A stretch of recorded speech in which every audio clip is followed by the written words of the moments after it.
the Comcast Business Hotline. He does a tremendous job covering the Eagles for NBC Sports Philadelphia.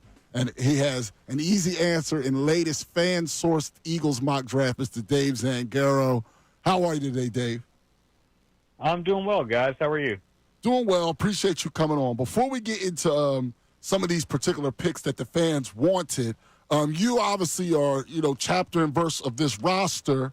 Right now, for you, going into the draft, just personally, what position do you think, they're probably, if we listen to Howie, they probably need to get a starter or two, at least a guy who can be in the mix to start for this, go young plan to work.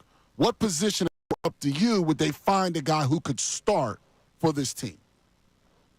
Well, I think the easiest path for a starter would be at safety. But I think that over the course of Howie's time here, and even before Howie, the chances that they use a first-round pick on a safety aren't great. But if you're looking just in terms of the easiest path of resistance for a rookie to enter this team and find a starting gig, I do think it's safety. But defensive line to me is a big need for this team because it's not like you're just plugging and playing one guy. Right. If you draft a rookie defensive lineman, whether it's an interior guy or an edge player, they're going to play, and it'll be up to their play and their level of play to dictate how much they actually get on the field, how many snaps they see. But that's kind of the beauty of when you do draft a defensive lineman is they're going to see the field, whereas if you draft an offensive tackle and there's not an injury, he's probably not going to see the field right away unless he comes in and wins the right guard battle. So a few different ways to answer that question. I think obviously safety is kind of the biggest need just if all positions are equal, but I don't think anyone really views it that way in that building. All right, I got to ask it. Is there a possibility that Dallas Goedert could use this bait to move up in this draft? It's possible. I don't know if it would be if he'd have a ton of return. We're talking about a 30-year-old guy who's been really productive, but I think the most you could really anticipate them getting back for him is an early day 3 pick in general, before this draft started. So I think if he gets traded during the draft, maybe he helps them move up. I don't think it's a major trade chip to turn in. I think more about sometimes deadlines and sometimes events like the draft spur action. It would be something more like that, but I don't think he'd help them move up a ton in terms of draft positioning. Well, working off of what you wrote for NBCSportsPhiladelphia.com, Dave, you mentioned safety being half, and also, obviously, corner, there's a little bit of unknown there with Ringo as well. But if they went defensive line, let's say they went Walter Nolan, again, this was the fan choice, and let's say they did go in the second round, how realistic after that could they address some of the other issues? If they went, for example, they go defensive line and then tight end, and that tight end in the second round very well could become a starter like Goddard and Ertz were past. Do you think in the third, fourth, and then with all those fifth-rounders, they can find other impact guys for year one? It becomes less likely. You start getting into the third, fourth round, could you find a starter? Yeah, probably not wise to really rely on that. And that's where, you think back to last year where the Eagles went into that draft thinking, we're going to find a young tackle in the draft at some point, and they didn't. And then a couple days later, they signed Mekhi Becton as a free agent. I think something like that could be coming down. There are still some holes on this roster. I think for the most part, what Howie Roseman tried to do was sign at least some level of veteran free agents to make sure they don't need to reach too much in the draft. But, yeah, it's not like this roster is complete right now. And I could certainly see a situation like that, right? They're not able to draft a safety. The value doesn't line up where they're picking. They're not able to move around the board.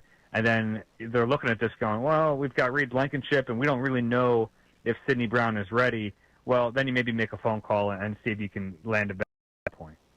I know you did a little mock draft with the boys, right? Today or yesterday, whenever you did it. Came up with Derek Harmon out of Oregon. What are your thoughts? I really like the player, and it bucks the trend a little because Walter Nolan, like we've mentioned, has kind of been the guy who's talked about most if we're going defensive tackle and we're talking about that position. He's the guy that I think has been connected to the Eagles more than anyone, really, in this pre-draft process. But there's a possibility he's not there, and he's a really disruptive interior edge rusher or interior defensive lineman. So if he's not there at 32, you might not have that chance, and maybe they trade up to get a guy like that. But Carmen is a really fun player. He's a little bit bigger than Nolan, really scheme versatile, which I like. You can do a lot of different things with him. You can play him really anywhere from the tech anywhere across the line. He's disruptive. He was, he didn't finish as well as you'd like to see at Oregon this year. He left some plays out in the field, but the talent's there. And I have so much trust in Clint Hurt, the Eagles' defensive line coach, to get the most out of whoever they bring in here, that you bring him a player like that who has all the measurables and has shown an ability to be productive, or at least flashes of production in college. I think that would be a heck of a pick. We're speaking with Dave Zangaro. He does a tremendous job covering the Eagles for NBC Sports Philadelphia. I wanted to ask you something along those lines outside of specific players, being that they pick, in the late 30s, the 60s, the 90s, et cetera, and they have all the fifth-rounders.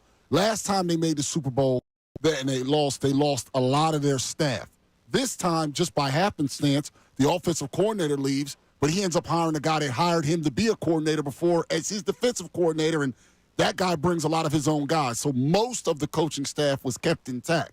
Do you think that gives the Eagles an advantage for playing and developing young players, that they have so many, not everybody, but so much of their staff back from last year? Yeah, and especially when you look at their defensive staff staying intact, because really when we're talking about how young this team is, they have some young players on offense, but the bulk of their young players, the bulk of their draft picks that they're really relying on are on the defensive side. So I think that really is important, and it's one thing to draft players, it's another to develop them, and you can't have one without the other.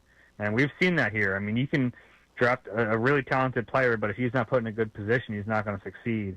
And I've been really impressed over the last few years that obviously Howie's done a really good job at drafting these players, but especially last year, man, like every young player they had in a significant role got better. It just across the board got better.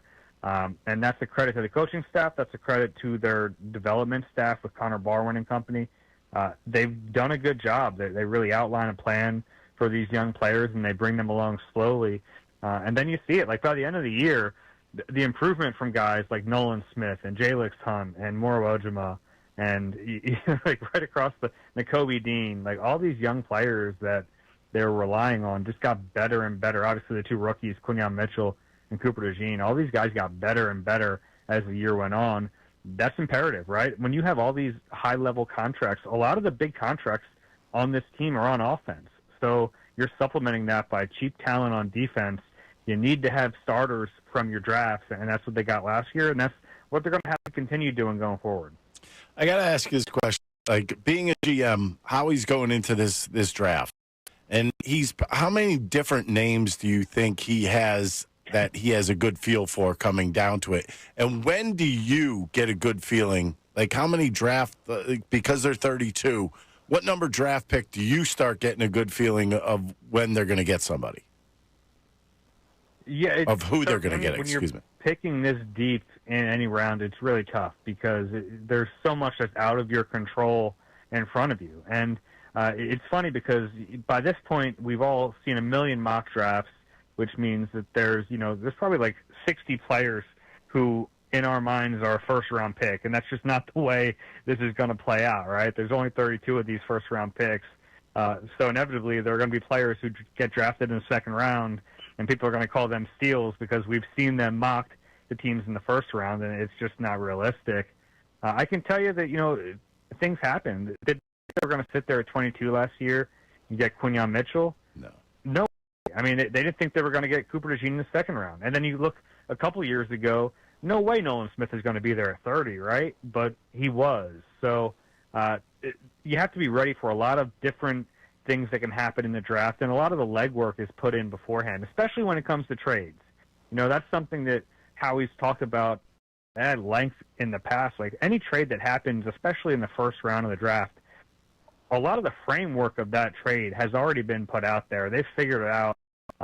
Hey, we like this group of players. If this group of players is gone by the time we pick, let's try to move back a little bit and kind of maximize our value. Or hey, if one of these guys that we really like starts to slip into our target range in this case, it'd probably be in the early to mid-20s, what would it take? And you kind of, all right, we call this team at 24 and see what it would cost to get up into that spot. So a lot of that work is already done because you're trying to just be ready for anything that can happen, and you're not going to be ready for everything.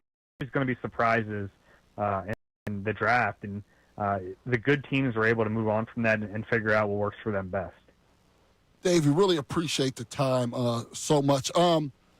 Last thing, in the event that Goddard gets moved, let's say, how important, just maybe on a 1 to 10, is it for them to find a tight end in this draft? The reason we're jumping on a particular position is that's the only one where we kind of don't know. It's kind of unpredictable of how he might do. Because I remember you wrote something earlier in the week, like 4 of 100 and some of their picks have been tight ends. How important do you think in the event that Goddard's not here that they find a young tight end on a 1 to 10? Yeah, it is amazing. It's the position he's drafted less frequently than any other. He's drafted 114 players in 14 drafts, and 4 of them have been tight ends. That's so unbelievable. It's just not a position that, they just don't take many of them. 2 of them were second-round picks, Zach Ertz in 2013, Dallas Goedert in 2018. The other 2 were Clay Harbor way back in 2010, his first draft, and then Grant Calcaterra was a 6th-round pick.